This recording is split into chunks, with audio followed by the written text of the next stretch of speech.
Olá, como é que vai você? Olha, eu tenho algo fantástico para falar para você. Exemplos meu mesmo que eu tenho aprendido no dia a dia.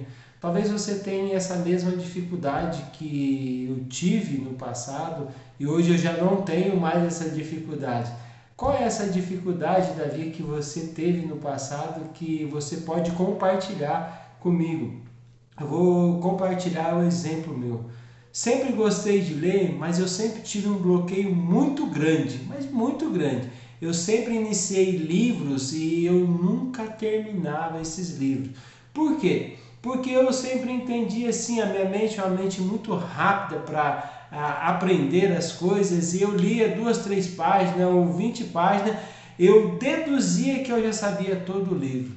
Mas, cara, isso é a maior mentira do mundo. Essa é a maior mentira, porque eu fazia uma análise que no final não era aquela que realmente era a verdadeira história que o autor estava contando.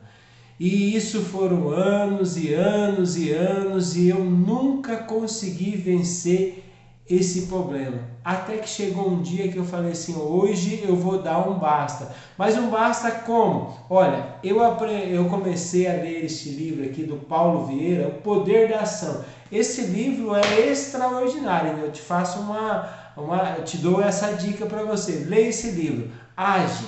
Ele fala muito sobre a ação, sobre a gente agir, sobre a gente romper com a gente mesmo. É preciso você fazer isso também. Então, a minha dificuldade era uma dificuldade de leitura. Qual é a sua dificuldade? O que você tem tido de dificuldade? Bom, qual foi o primeiro passo que eu entendi? Primeiro, eu acordo às 4 horas da manhã, às 5 horas eu saio para fazer a minha caminhada, a minha corrida, conectar com Deus, falar com Deus, e quando eu retorno dessa caminhada eu vou fazer a minha leitura. Eu não abro mão da minha leitura hoje. Então, nesse ano de 2020 eu fiz um propósito comigo. Eu falei assim, eu preciso romper e eu vou ler 1 a 2 livros por mês. Cara, que fantástico! Que decisão incrível que eu tomei na minha vida. Foi uma decisão, talvez a melhor decisão que eu já deveria ter tomado há muito tempo. Mas como que eu fiz isso? Vencendo a minha mente. Falando para ela assim, você precisa ler.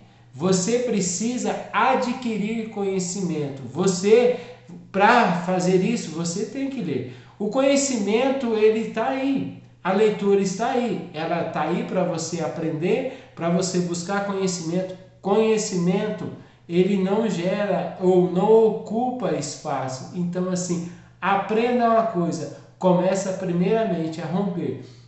Faça um cronograma, trabalhe em cima de um cronograma. Olha, eu preciso talvez o livro que você vai ler tenha aí 200 páginas. Divide essas 200 páginas no mês. E aí você vai saber quanto que você tem que ler para você terminar aquele livro. E eu gosto muito do desafio. Então, se eu tenho que ler um livro em 15 dias, cara, eu vou ler em 10. Então, assim, rompa com você. Conhecimento é muito importante. E isso você vai ter numa leitura. Então, assim, a minha dica para você, rompa. Se você olhar ali atrás, olha que coisa linda. Eu tenho mais livros que esse, mas esses são os livros que eu já terminei de ler há pouco tempo. Então, assim, vamos comigo? Tenha um ótimo dia.